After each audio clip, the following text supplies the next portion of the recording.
is a celebration of a champagne life on a beer budget. So I could talk for 4 days, so I'll go very quickly into what I'll be covering. So I've had a lot of feedback from the talks that I've been doing. People have said they want to know more about the content of the book, so I have really changed the format of the talk to accommodate what people have been giving me as feedback. So I'll just go through what we'll be covering. So I'll tell you a little bit about my background story, and then I'll follow that with why I wrote Champagne Life on a Beer Budget. And then I'll talk a little about the philosophy of Champagne Life on a Beer Budget. What is it? And then I'll work through the 9 keys of living your champagne life on a beer budget, which are the 9 chapters of the book. So it'll kind of walk you through the whole scenario. And then there is an opportunity at the end to invest in yourself, and I'll be around to sign any books that you choose to purchase and answer any questions that you have. The book is $25, and it is guaranteed, so if you don't think that it's value, you can send it back to me and I'll send your money back. It is guaranteed to save thousands, and I've sold many copies and many people have saved thousands. Some people have let it sit on the shelf and gather dust. Now that's not my intention. So for those people who purchased the book tonight, I do have a weekly blog, which I love to keep in touch, so I'll be in your face once a week, nicely of course, so that it just keeps it alive for you. So that you're reminded, because it's easy to get busy with life, isn't it? Life gets in the way and you think, I'm meaning to read the book but I don't get round to it. So I find that I'm not interested in people buying a book tonight and then putting it on the shelf. That's not what I'm here for, because that's not an investment, that's really a liability. So I'd really like you to think of it as an investment should you choose to purchase it.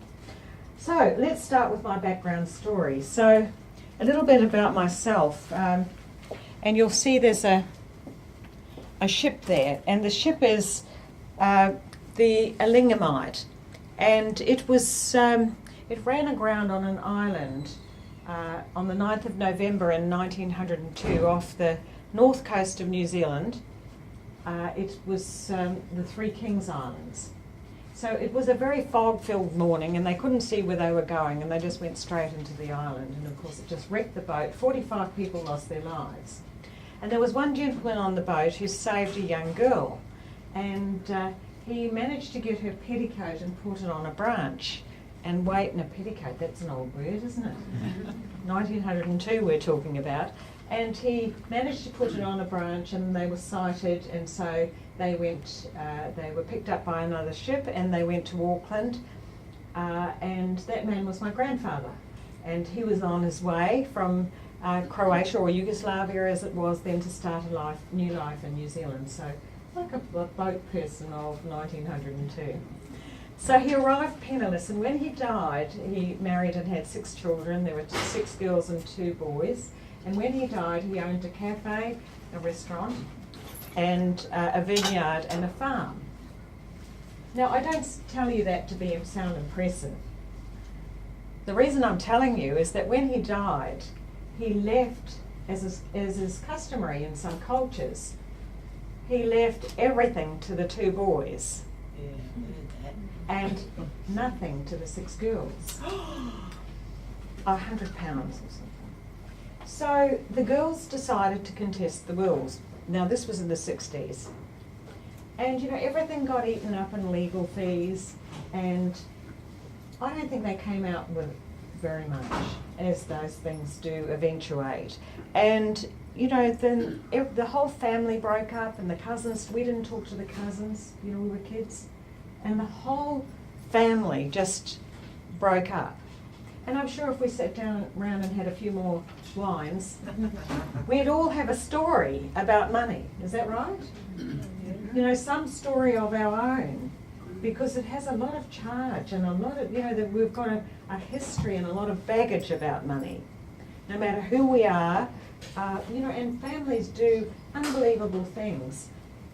There is one man that I've referred to in the book that had a net worth of $8 million. So net worth meaning that if he sold everything and paid off any money owing, what he'd be left with, and that was $8 million. And he died after I wrote the book, and the eldest son, who was the favourite son, got everything. And he didn't tell the other siblings that their father had died until after the funeral.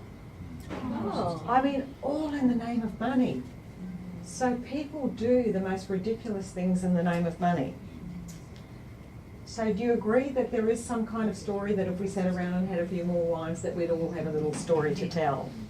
Beautiful. So we all have that background. So my background, as I said, I was born in New Zealand, and as a result of obviously my grandfather moving there and marrying, and I grew up in a very modest small town in New Zealand. We weren't anything special, just an ordinary family. Mum and Dad grew the vegetables, and we were taught to bake on Sundays, and we baked and made cakes and cookies and biscuits, and it was all home baking in those days. Can anyone relate to that?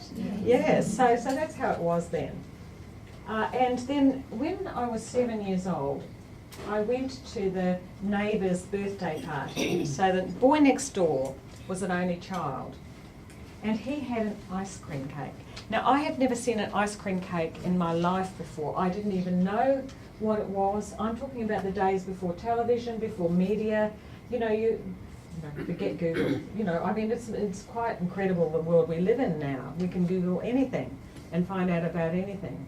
But I was mesmerised by this ice cream cake, because the only ice cream that we had, Mum either made ice cream or we had it in those cartons that tasted like cardboard. Do you know, anyone had those ones? And finally they got Neapolitan as a new flavour. And so, and we were really behind the rest of New Zealand in getting a television reception. So it wasn't until after I left school that we even had television.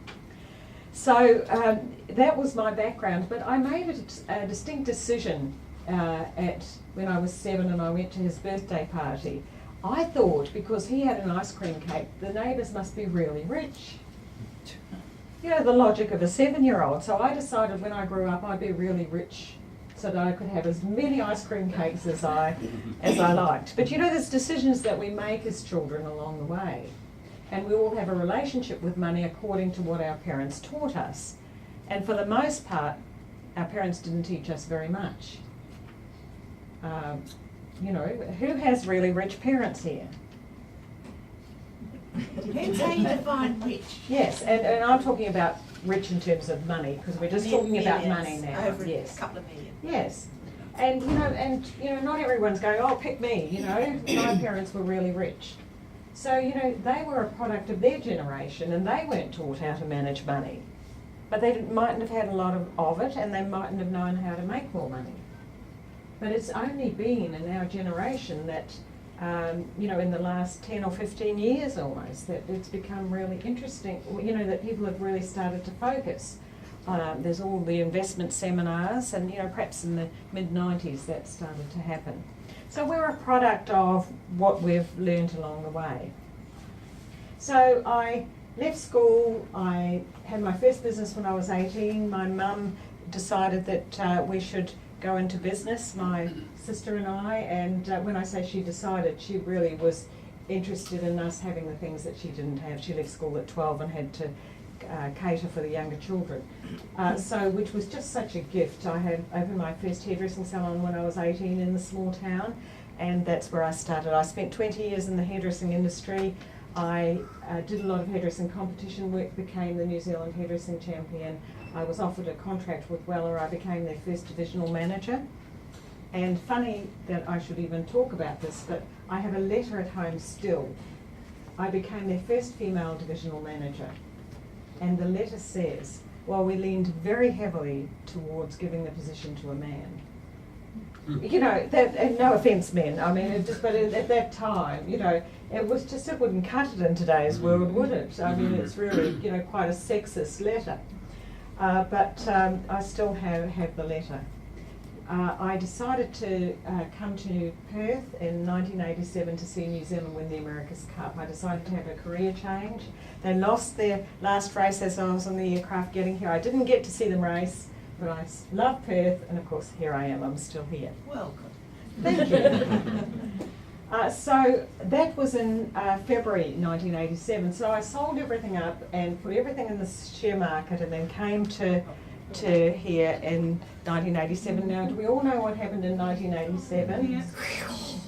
In October 1987, I lost almost everything. You know, I was very gullible. I took advice from people who I thought they knew what they were talking about. I didn't know what I was doing.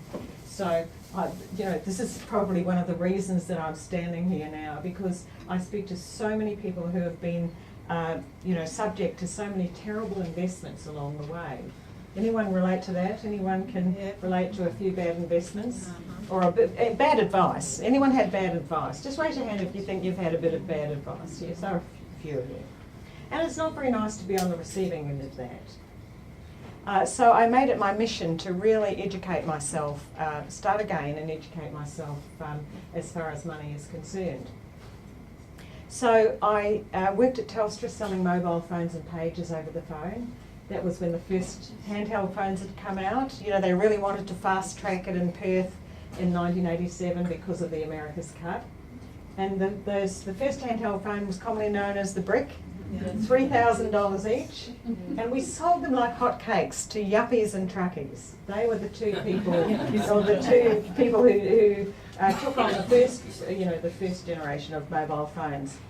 And then if you had your one installed in your car, it went in and it was, it had to have the cradle kit done in the car, and that was $5,500. Unbelievable. And then there was the one that the construction workers had, the big shoulder bag with the handset on the side. Yes, and that was they were about $2,500. Anyway, it seems ironic that they were really that much then. And it's like any new technology. I guess they're much cheaper now. As time has gone by, the technology has really improved, yet the price has gone down. That happens a lot with technology.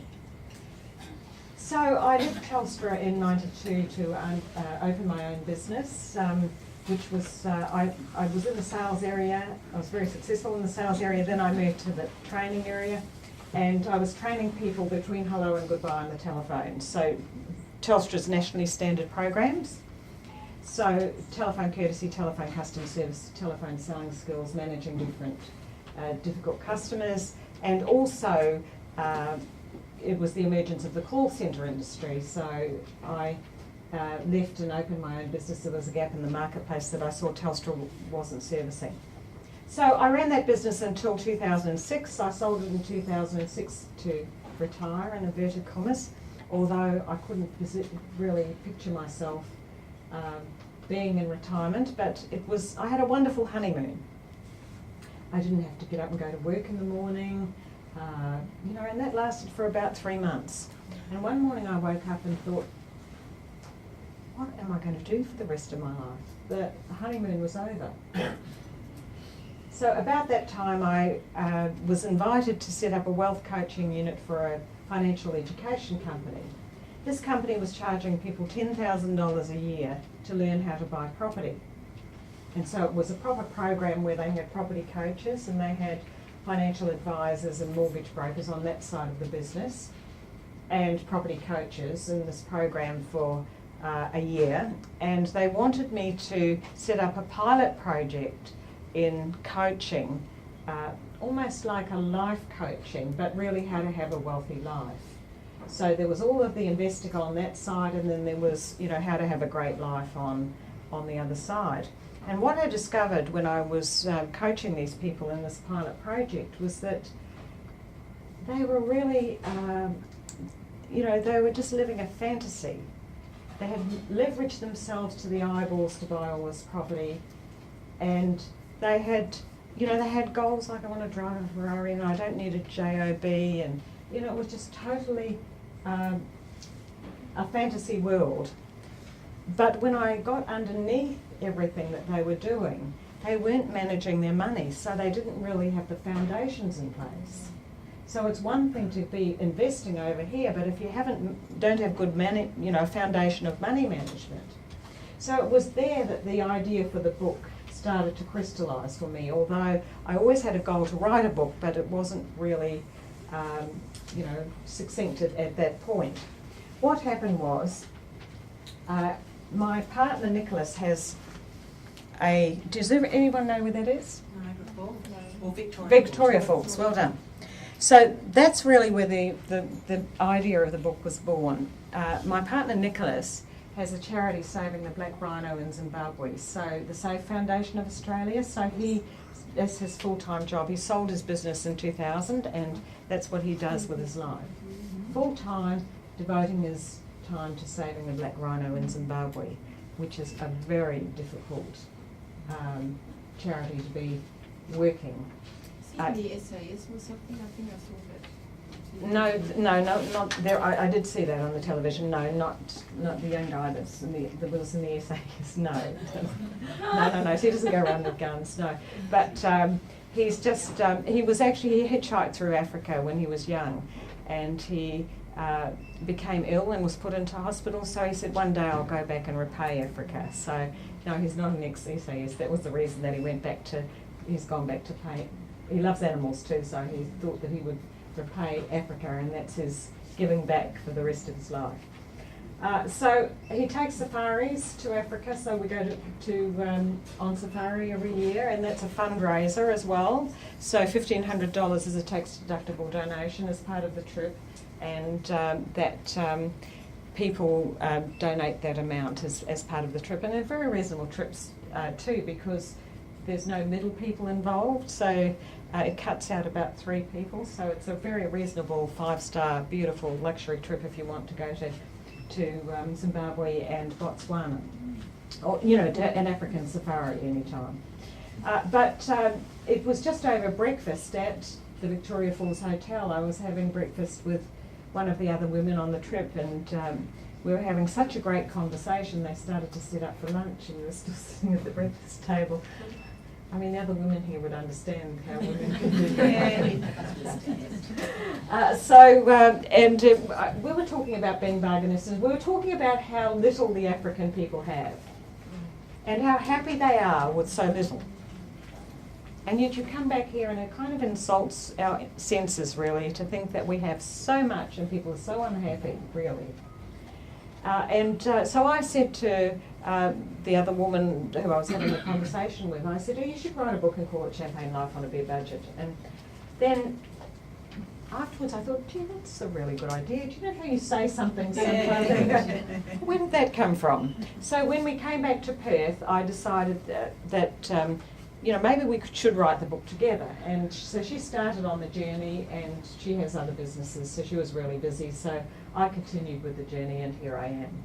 So that was the background of the book. So what I did was I read 100 books from around the world to research. If there was a book out there like the one that I was planning to write, I wouldn't do it. Why would you? But there's lots of books out there on frugality, but there's not a book out there that shows you how to have a great life as well. What's the point in being a cheapskate and depriving yourself of really enjoying your life? You can't have champagne. When you can't have champagne. Sure. Exactly. It's really about, kind of having your cake and eating it too, but just making sensible, sustainable choices. So that's the background. So with everything that's available today, how come we're not further down the track financially than we currently are? So I'd like you to just find somebody, next to you or behind you, and I'll give you 1 minute with everything that's available today. Why do you think that we aren't further down the track financially than we currently are? Okay, so I'll give you 1 minute.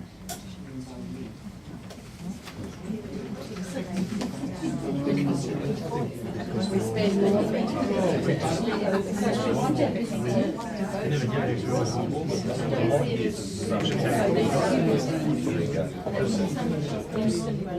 Christmas songs like probably all that, honestly.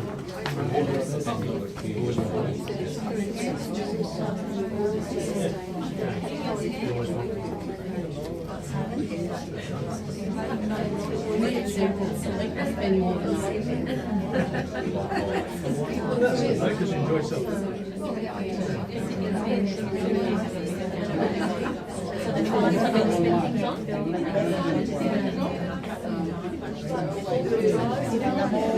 Okay,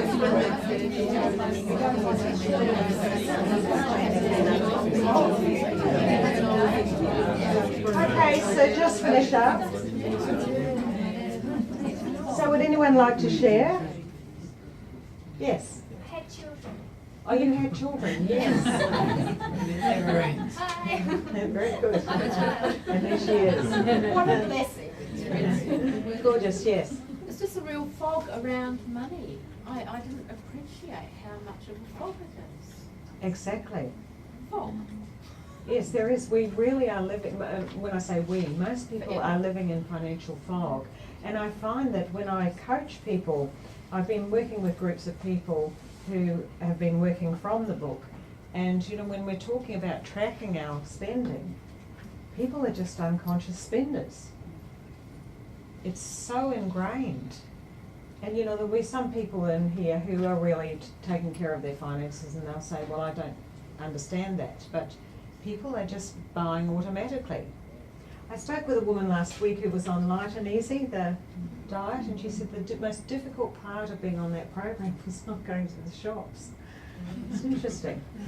Because we're both single parents, we found out. And of course, we put all our money into raising the kids. Yes. Which is great. But Yeah. now we want our time. Absolutely. Yes, one more. Yes. Spending money that you don't have. You're spending money that you don't have, and that would be a general comment for a lot of people today, is spending money that they don't have. You know, with credit cards and, you know, and I'm not saying that that's applicable to this group, but, you know, generally speaking.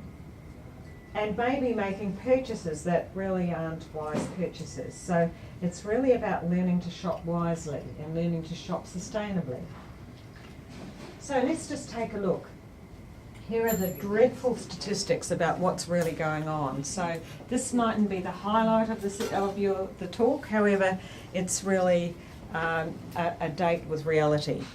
So women are retiring with half the super of men, despite women having higher or longer life expectancy. So currently the life expectancy for women in Australia is 87 and it's 82 for men. So there's a 5-year difference, plus generally women tend to choose men who are that little bit older. So, you know, generally that could be 10 years. So, you know, you're looking ahead, and I mean, this is not, you know, a really positive outlook, but, you know, chances are you might be spending on health care for a man 10 years longer than a woman to that point. So, you know, these are the sorts of things that we don't really think about because we live for today. And of course, that's all we can do. But really to take into account what the future is about. And people say to me, well, you know, you don't really spend much when you're older, you know, you can really cut back your spending. But don't believe it. My mum had a heart attack and she went into hospital, and when she was due to come out, they said she would need full care at home. 3 8-hour shifts, 24 hours a day. And what do you think that cost? And I mean, we were confronted by something that we had never ever considered. You know, we just life's for living, and we hadn't really thought about parents being ill or what that might have involved.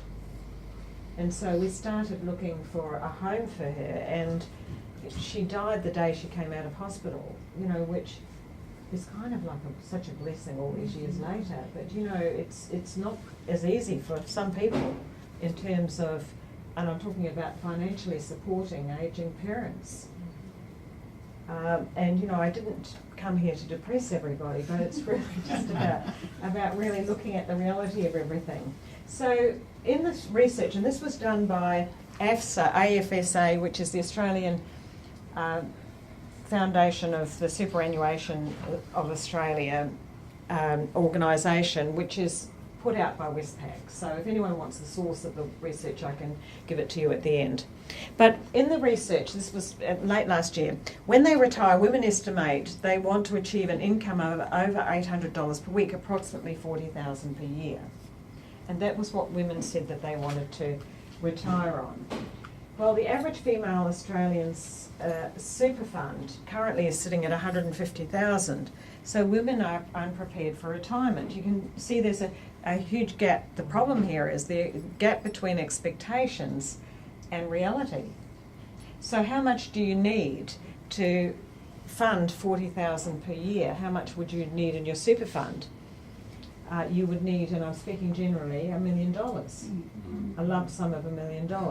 And it's not quite that simple. You know, you might reverse mortgage your home and downsize your home and to get that. There's all sorts of things you can do, but I'm just speaking about, you know, round figures, you need $1 million to support that. So the gap between 150,000 and $1 million is where I'm really committed to making a difference, to, you know, getting the message out for women so that, you know, and for men too, because, you know, obviously it applies to men as well, but it's just that women have, you know, had the children, and some women have spent 10 years out of the workforce as well, so they're behind the 8 ball with that situation.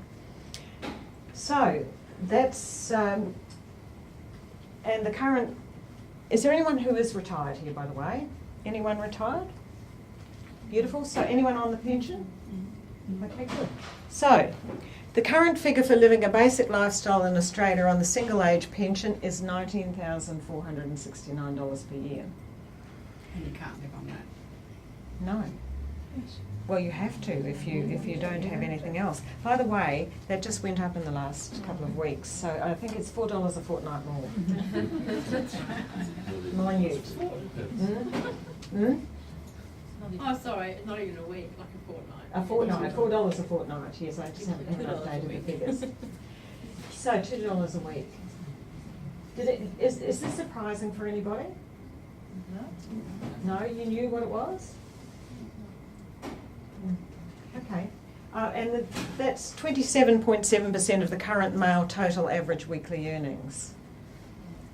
So women are just behind men in what they earn as well.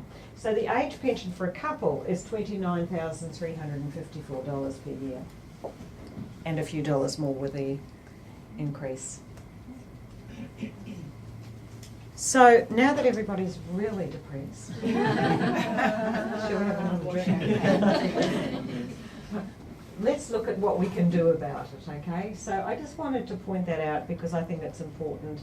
I would also like to say that I'm not a financial planner, so I'm unable to give you financial advice. So I'm really just the messenger here, really just getting us in touch with what the reality is. So let's start talking about the philosophy of champagne life on a beer budget. So key number one, it's not just about the money, it's about your life. So I was in Adelaide driving around with a friend of mine while I was writing the book, and her son was in the vehicle with us. And we stopped at the lights, and suddenly this voice came from the depths of the back seat and said, "It's not just about the money, it's about your life." And I turned around to young Alex and said, "Who told you that?" He said, "I just know." The wisdom of a 6-year-old, and that became very much what the book is really about. It was at the perfect time. So, what is the Champagne Life on a Beer Budget about? It's not about using your tea bags twice, and unless you're into weak tea, of course. Some people are. But it's really about living it up with abundance on less. So, you know, I don't have to tell you that a new trend is emerging. Saving is the new spending, and the new figures came out today about retail spending, and, you know, they're really talking about retail reluctance, and Metcash are putting off 473 workers, I think. Yes, so like that. yes, so, you know, times are getting tougher, and, you know, people are really being reluctant with their retail spending. So it's about rethinking our priorities and choosing what really matters. Again, what young Alex said, it's not just about the money, it's about your life. And using less stuff. I don't know about you, but, you know, we fill our homes with all this stuff, and I've devoted a whole chapter to that, which I'll talk about shortly, which is really quite humorous. But you know, if we were to walk through our homes, everything in our homes is a result of shopping. Or picking up from the side of the street. Yeah, or whatever. But you know, do we really need all that stuff? And you know, and younger generations think they've got to, you know, have their first home, the 4 bedrooms and 2 bathrooms and everything on hire purchase from Harvey Normans and so on. You know, our expectations are far too high. That's where there is a mismatch. And reducing consumption and boosting our savings through sustainable shopping. So I'll just talk a little bit about sustainable shopping. So sustainable shopping means that everything that we buy is an investment in our future. For example, if we have a television in every room in the house, every bedroom, that is not a sustainable purchase because we're not really building sustainable communication in the family. Everyone's watching their own televisions and it's really not really bringing anything to family communication. So if we think of everything we buy and, you know, is this going to enhance our lives and bring sustainability to our lifestyle or not? So, you know, the food we buy, is it going to be sustainable for our bodies? You know, or are we just going to keep eating junk food? So is it an investment in ourselves or is it just something that we're shoving down our throats for the sake of it without any thought? And you know that we're prone to health issues later on. Now I don't say that don't for heaven's sake swing out and enjoy ourselves occasionally. You know, it's not that we're, you know, as long as we're not having McDonald's every day. If that's, you know, what you choose. I mean, I just don't have McDonald's full stop. I'm not here to talk about McDonald's, but you know, junk food. Amen, sister. Hmm? Amen. Yes. So, altering people's relationship with money, buying what you love and saving thousands on the rest.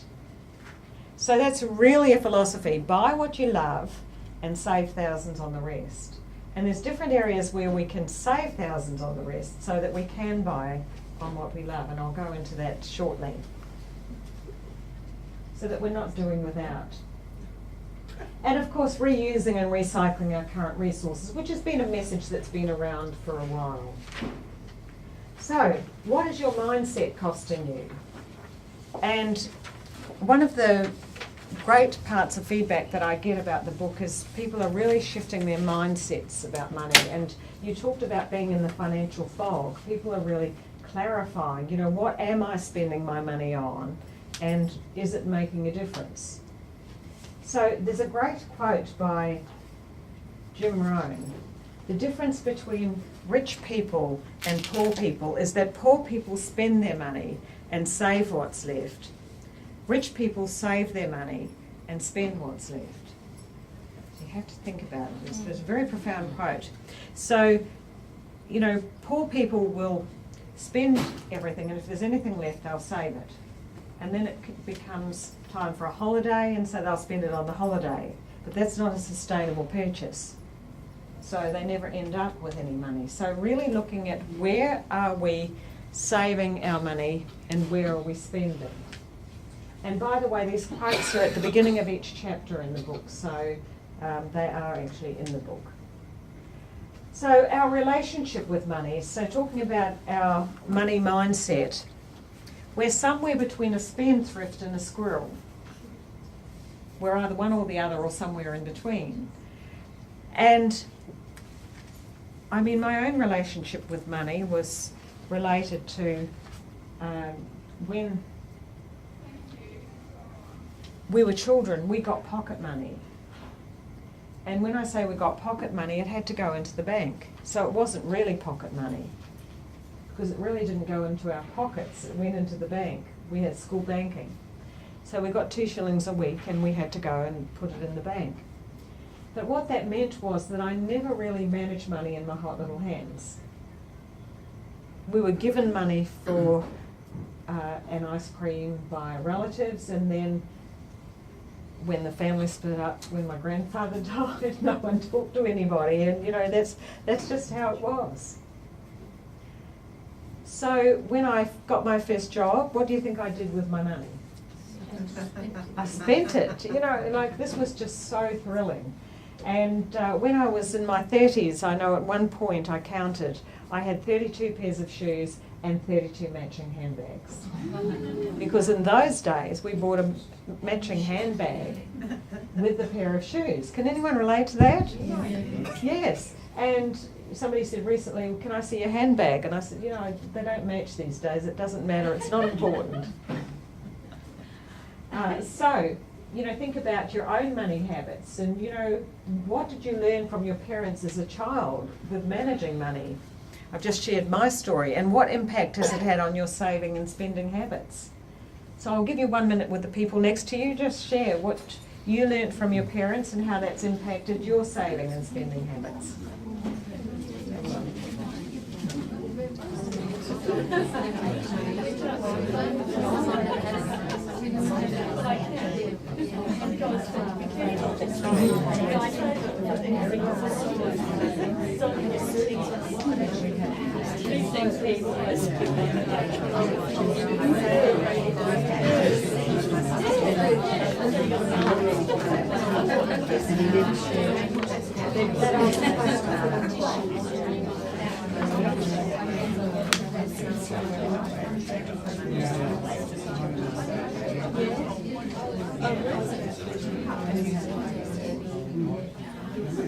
When I first started that. I had a bank account that I didn't run. I took it out.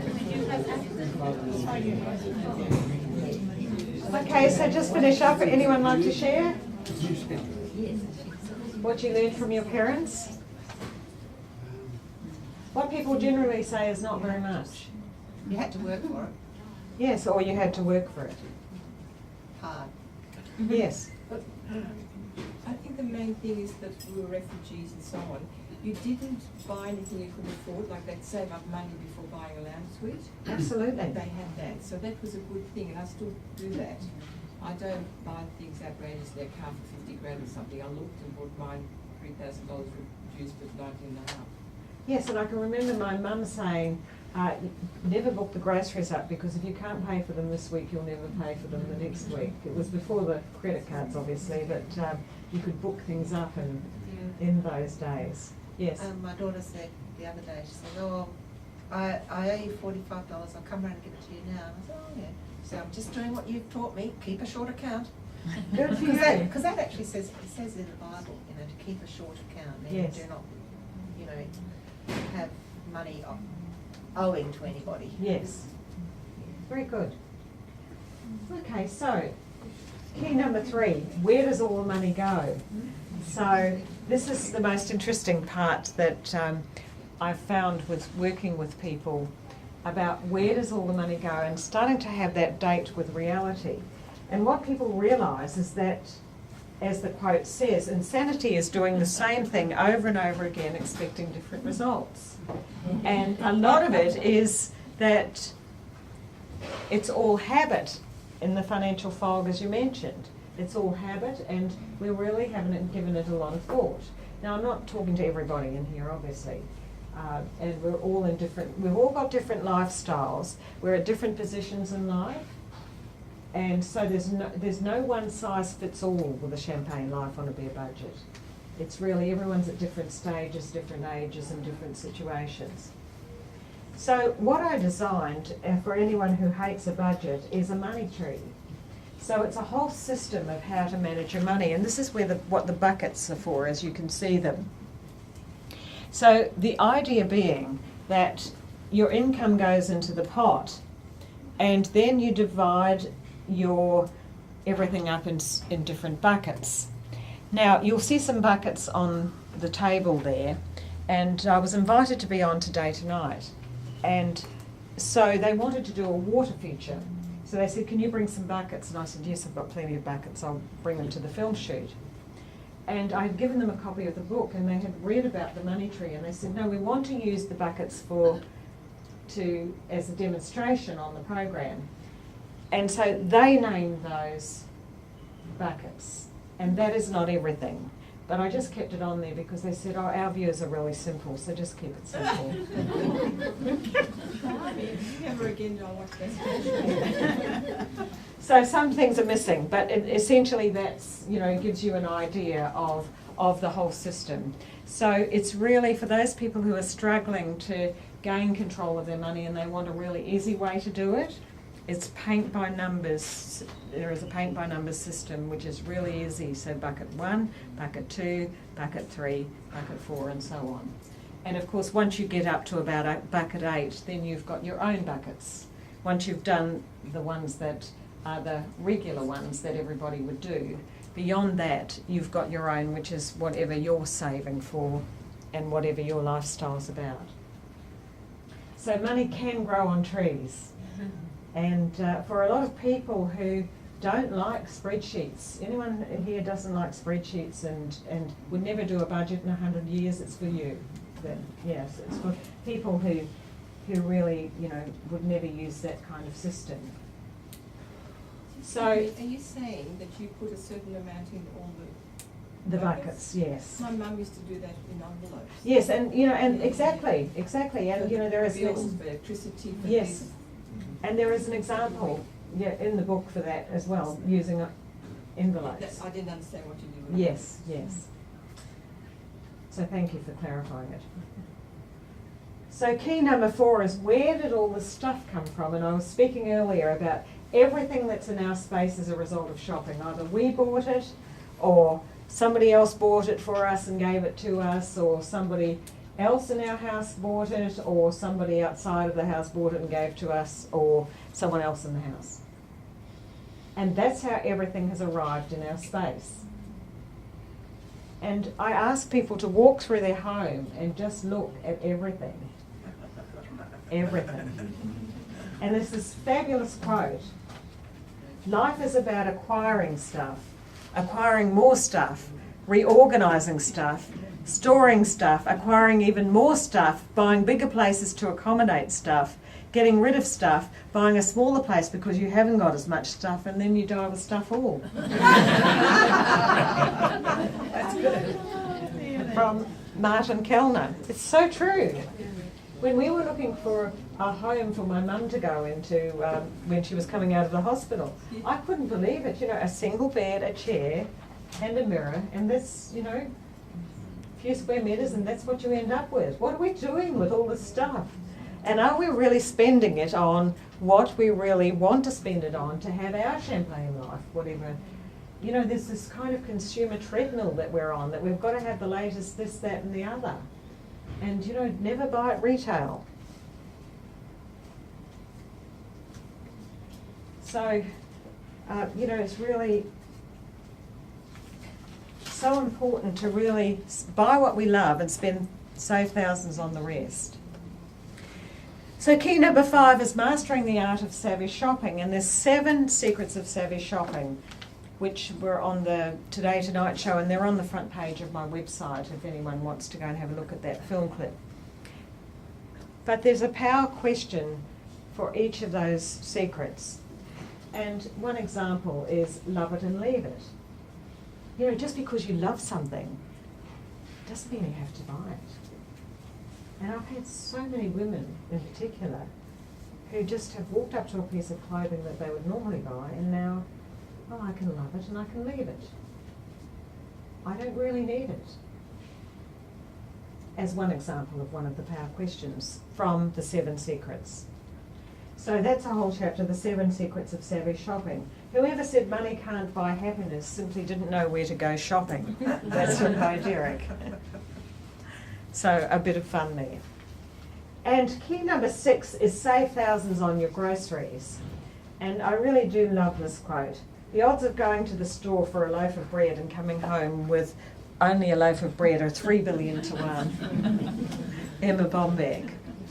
So there's a story in the book of a woman who saved $10,400 on her groceries in a year. It's got the whole story. There's 52 pages on how to save money on your groceries alone. There's all the regular things that we would all know about, buying specials, buying in bulk, and looking at the right you know, which shelf everything's positioned on, and so on and so on. So I'm sure there's all of those things there's regular things that we know, but there's 52 pages devoted to everything that you can do to really save money on your groceries. And the reason that I focus so much on groceries is that you can save the most money on your top 4 costs. You know, where you're spending the most is where you can save the most. So, and our top 4 costs tend to be our mortgage, our car, our credit purchases and groceries, because we're buying them every week. And it's not uncommon for people to go from $400 a week to $175.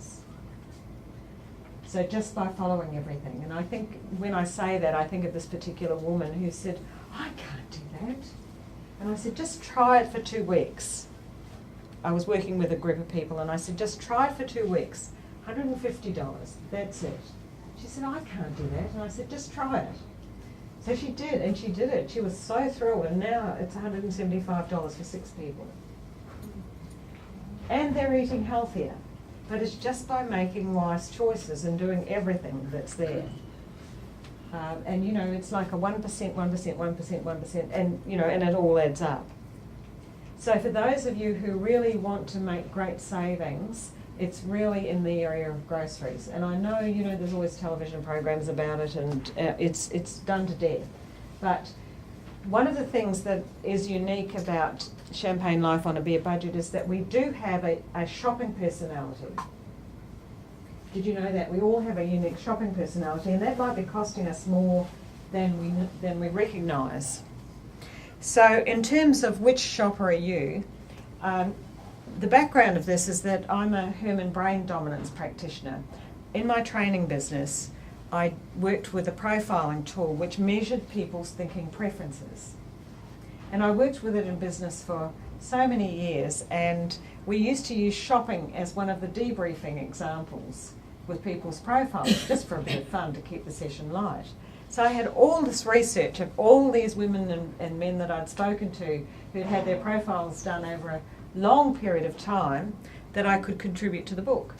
So I'm just going to give you a little snapshot of the thinking preferences and your unique personality when it comes to shopping. So would you like to know a bit about that? Yeah, sure. Good. So there's 4 quadrants. And the first type is the minimalistic shoppers. They're people who love to count their money. And I'll just read a little excerpt from the book on each one of these shopping personalities. So they're the facts and figures people. You know, they don't say very much. They love to analyse everything, look for the bottom line, have the lowest price. So can anyone relate to themselves as that, or anybody else that they know? Right. So some people are minimalistic shoppers. They buy only what they absolutely need and no more. They're only interested in the bottom line, so will always settle for the cheapest option regardless of flavour, texture or quality. If you look in their fridge, so you know someone, yes? That's me. Oh, that's you. Oh, well, I knew you were here for a reason. So if you look in their fridges, they're likely to have only the basics and nothing else. They love counting their pennies, so they naturally settle for living on the generic brand products with no extras, and that's it. Studies show that we attract opposites as partners. So they are likely to be living with someone who is passionate about having lots of feel-good food. These people might look at their partner's shopping list and cross off half of the items. So there's a F word for each quadrant, and it's not what some of you think it is. So what do you think would be the F word for? Frugal. Well, we'd say frugal, yes. It's actually facts. So they just buy the facts, yes, which would make them frugal. Absolutely. They're the type of people, they know what their net worth is, they know how much they've got in the bank, they have clear financial goals, and they know where they're headed. So that's our blues. So let's go down to our greens, our organised shoppers. So our organised shoppers love to save their money. So I'll give you a little snapshot of our organised shoppers. So some people are simply organised shoppers. They love making lists, and because they're so organised, they know how to plan and save money. Time is of the essence to most of them, so they're meticulous about being organised. They may even do the ironing at a set time, generally on Sundays, for the whole of the rest of the week. These people plan everything from the way they hang washing on the clothesline to lining up all the food in an organised fashion at the checkout. They will have the vegetables, meat, cheese and milk and any other fridge items lined up together, followed by the bathroom items, then pantry items with the crushables and breakables all together. They may have a menu plan in operation already and are the Tupperware kings and queens. So if you look in their pantry, freezer and fridge, you'll always find a system. They may even be colour-coded. And these people are driven insane when somebody doesn't return the milk to its special place in the fridge. Anyone relate to themselves? Can they? Who What thinks that- percentage there is? Yeah. There's a percentage. So there'll be a percentage of Yeah. each one. Yes. Okay. Or you know somebody who's like that? Yes. So everything's got to have its place. And you know, I meet people who have 2 finger spaces between the coat hangers and the wardrobe. Really? That's, you know, they are so organised. So what do you think the F word is for them?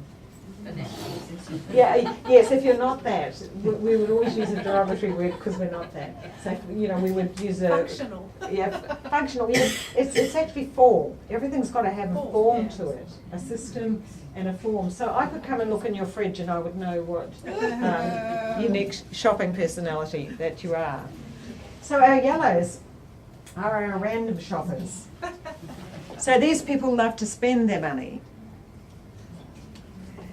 So they're likely to be people who just want to have fun. If it doesn't give them a rush or a buzz, it's not worth doing. They love spending their money and will shop for food at random and buy whatever they fancy at the time, without ever writing a shopping list. They never know what adventure might suddenly turn up to give them a buzz. They don't like routine. In fact, they love being free to spontaneously decide to eat out, so they may be overspending on food each week. If you look in their fridge, what do you think you're likely to find? You guessed it, a shelf filled with bottles of expensive champagne or wine, and the rest of the fridge will contain nothing more than a few gourmet snackerellos. An hour before dinner is too soon to think about what they're going to eat. A menu plan is not something that would enter their consciousness. So anyone spontaneous here? Beautiful. Okay, great, thank you. Not to that degree. Yes. And so the F word for the yellows obviously is to have fun and be free. So our red group are our feel-good shoppers. They love to help others with money. So our feel-good shoppers, as long as it feels good, they'll buy it. They start by writing a shopping list, all with great intentions, then leave it at home. As they're sailing around the supermarket, they love trying new products and will readily buy a fabulous new taste sensation. They're generally creative, so anything novel and new makes them feel good. If they see something that takes their fancy, into the trolley it goes in a heartbeat. They shop by their feelings whether they've eaten before shopping or not. And if you look in their fridge, you'll probably find vegetables well past their use-by dates. They've just somehow lost the desire to eat them. They'll venture out and buy what they feel like eating today. Their fridge will be an assortment of old and shriveled vegetables, half-finished bottles of tasty sauces and marinades, and leftovers they kept just in case. Their freezer will also be crammed with mystery parcels from a previous life. Their pantries are overflowing with food just in case people come over. They love helping people, so they're very generous and often buy gifts for others. However, they will only buy from people they feel good about. They find it difficult to declutter because they love to keep everything just in case they may need it one day, someday. So who thinks they might be in that category? There's a degree. There's a degree. Beautiful. Yes, there's a degree. Beautiful. Well, just consider. So who thinks they're over this side? Blue-green. Yeah? Okay, who thinks they're over this side? So for those people, you may, when it comes to shopping for groceries, you may be spending too much because you're shopping by your feelings. And I'm speaking generally. So there's maybe an opportunity, and the F word for the reds is feelings. Yes. You know, you're the sort of people that will buy from the people that are demonstrating in the supermarket. You know, you just will have a taste and think, gee, that's quite nice. I'll just walking past the Tim Tams, I feel like some of those. Okay, key 7. Of course, to have a champagne life on a beer budget, we want to have fun and to celebrate and enjoy life. That's what it's all about. So live and work, but do not forget to play. To have fun in life and really enjoy it. And you know, we can do it really simply. Bring back the picnic. Yeah. You know, I saw a picture recently of a family in 1901 having a picnic. And of course they were all dressed up, but they were having a picnic. This was called eating out. And then they had the same thing for 2011. And this was mum and dad and 2 children at a cafe. That was eating out, buying it all. A much smaller family, of course, as well. So, key 8, saving time and energy, reducing frustration, and doing the things that you love. So, it's really about looking at not taking on too much, you know, less is more, not getting overwhelmed, dealing with our frustration, and being free and really enjoying our lives. You know, every morning you're handed 24 golden hours. Now, one of the things in this world you get free of charge. If you had all the money in the world, you couldn't buy an extra hour. What will you do with this priceless treasure? Remember, you must use it, as it is only given once. Once wasted, you cannot give it back.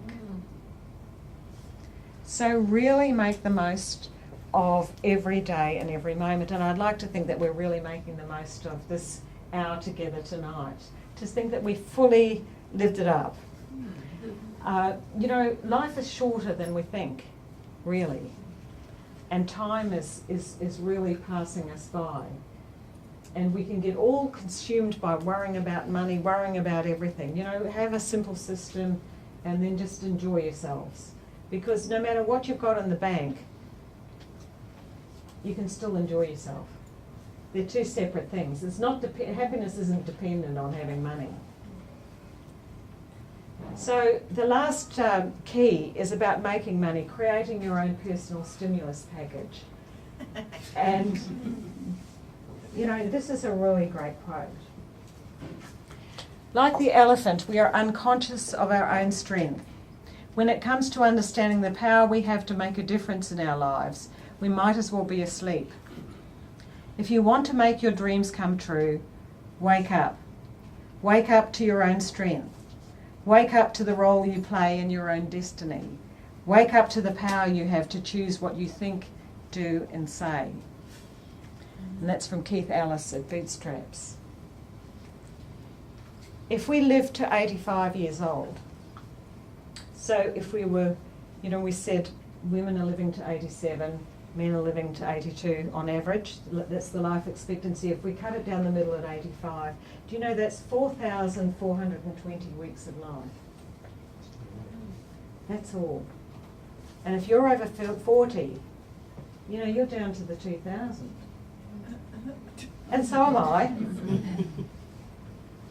Isn't that shocking? We operate, for the most part, like life's going to go on forever.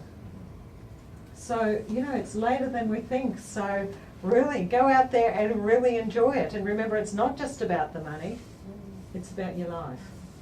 So thank you very much. Thank you.